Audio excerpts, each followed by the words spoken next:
Министре, да почнеме со актуелната тема. Колку мигрантската криза е закана за безбедноста на Македонија? Мигрантската криза во целина е закана за безбедност на цела Европа, не само за Македонија. И тоа ние како Министерство за одбрана, како армија на Република Македонија и како влада на Република Македонија внимателно го следиме развојот на настаните, се подготвуваме за сите можни сценарија. Јас со генерал штабот веќе разговарав, дадени се уште од поодамна да развијат повеќе сценарии како би се реагирало во различни услови. Изјавивте дека ако има потреба на границата кон Грција може да се распоредат и 1000 наши војници.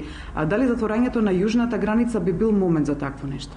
Ние како армија, како што реков, ги анализираме сите и се подготвуваме сите можни сценарија. Не би навлегувал во поединечните сценарија, меѓутоа армијата е подготвена да во секој момент до 1000 војници однесе на границата доколку се јави потреба за тоа. Едно сценаријата и поставување на жица на границата. Колку до сега на таков начин е обезбедена во километри границата кон нашиот јужен сосед? Многу е тешко да се даде во одреден момент точна проценка колку километри ограда е поставена, бидејќи истата се поставува врз основа на проценките и во секој момент во одредени делови, како што знаете, имаме и по 2 реда ограда, така да тоа све зависи и од проценките на безбедносната ситуација. Оно што и граѓаните сами се уверија, која беше донесена одлуката за поставување на ограда, армијата во рок на 7 дена ја постави оградата на должина од 20 км, што покажува дека сме спремни за сите можни сценарии. Австрија најави испраќање на војници како помош на Македонија за обезбедување на границата. Колку земји понудија ваква помош и дали имаме потреба од тоа? Би сакал во овој момент да бидам прецизен. Австрија понуди помош на армијата Република Македонија и таа помош се однесува во технички материјални средства. Значи, во овој момент не е разговарано за упатување на војници од ниедна друга земја, членка на НАТО или на Европска унија. Очекувате ли мигрантската криза да го наметне прашањето за членство на Македонија во НАТО на престојниот самит на Алијансата? Секако дека дел од дискусиите на следниот самит кој ќе се одржи во јули оваа година во Варшава ќе биде и ситуацијата во Сирија. Ние како министерство и јас како министер уште пред минатата година во септември заработивме стратегија што ќе правиме до следниот самит на НАТО кој што сега за неколку месеци.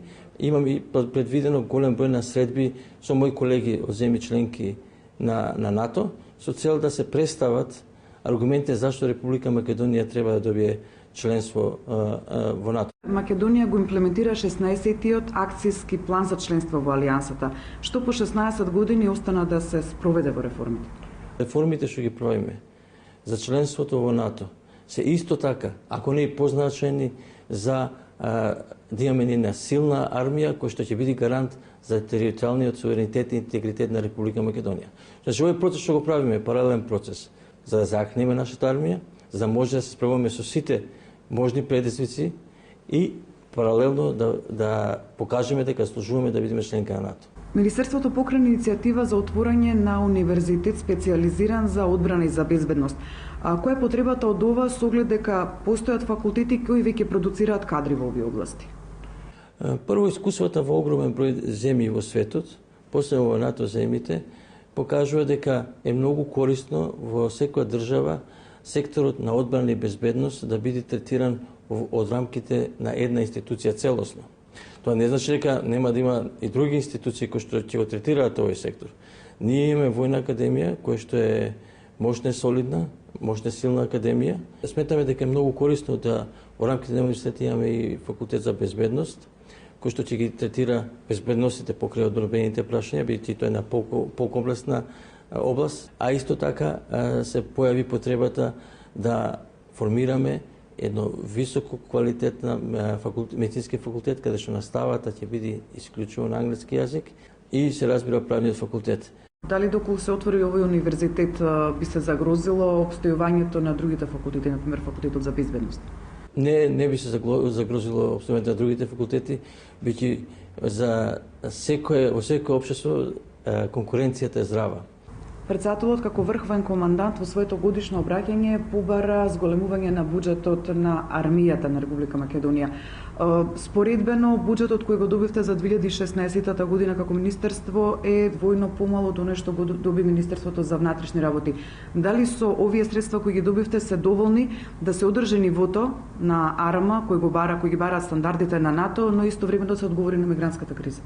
Прво сакам да истакнам дека по преземањето на мојата функција, една од задачите што го испоредили со моите соработници и со генералштабот е дека ќе бидеме многу поефикасни и помудри во трошењето на буџетот што е на располагање.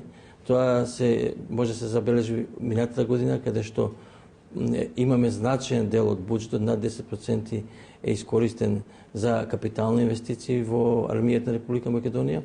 Договорено со владата долгорочна програма за финансирање на модернизацијата на армијата на Република Македонија. Сето тоа е гарант дека за армијата на Република Македонија ќе има доволно средства. Се разбира,